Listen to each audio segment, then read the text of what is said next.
Hi amazing artists! Today I'm going to show you how to create your snake using your earth clay.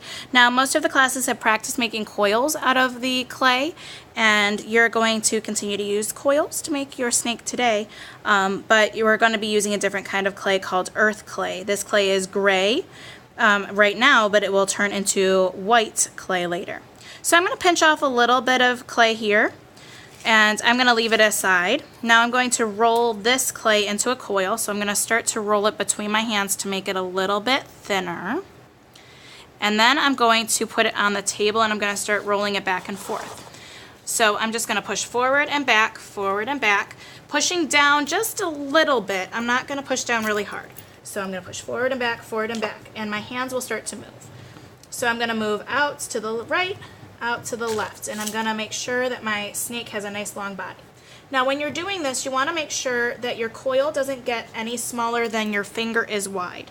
So when I lay my finger on here, I want to make sure that I can see the clay on either side of my finger. Or if I lay it on top of my finger, it's as wide as my finger is there. So I don't want it to be any skinnier than this because my snake will break when it is drying.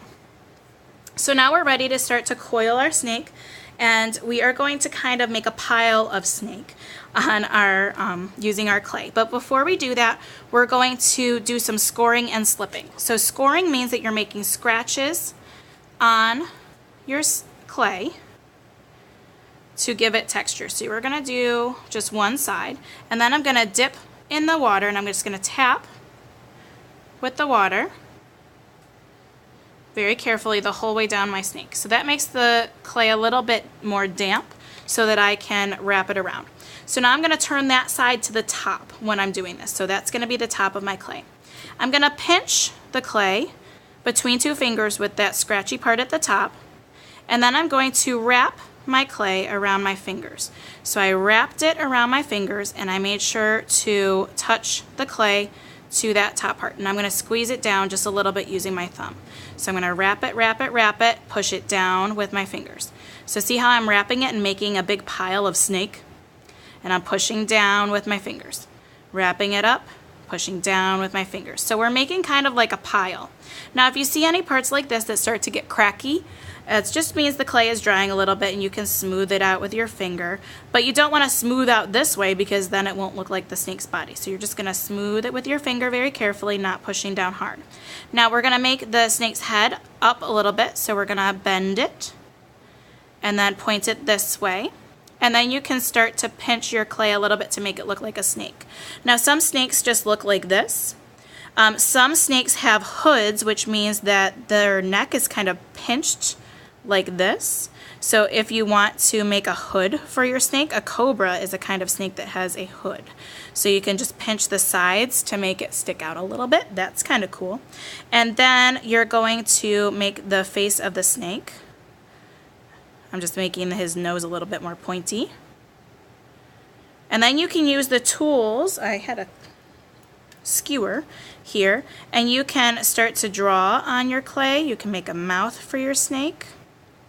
If you pinch really carefully, you can try to make a tongue for your snake, but remember it's thinner than your finger, so it might fall off, so you don't want to do that too much. You might want to make eyes for your snake, and a snake's eyes are kind of to the front and to the side, so it looks kind of like that. And you can also add other textures on your snake too. I'm going to pinch my snake's tail a little bit to make it look a little bit more pointy like a snake. And then you can start to add texture. But before you do that, on the inside you might want to push together some of your layers to make your clay stick, but it should be okay. So now we're going to add some textures to our snake. And you can use the skewer, and you're just going to press on the snake's body to give it some lines that you can see there.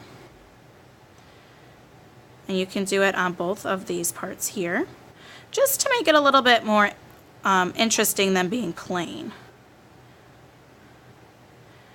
So I'm just bumping the skewer on the snake's body to give it some texture. And you can also use it to make some marks on the snake's head too. But after this is done, he looks pretty good like that, so I'm going to leave him that way.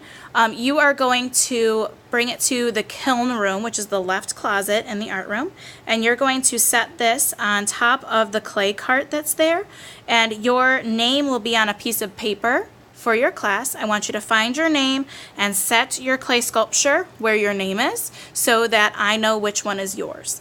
After you're done, we're going to wash hands, and I will show you a little bit more of that in the classroom so you know exactly what to do. And your snake is all done. Have fun, friends!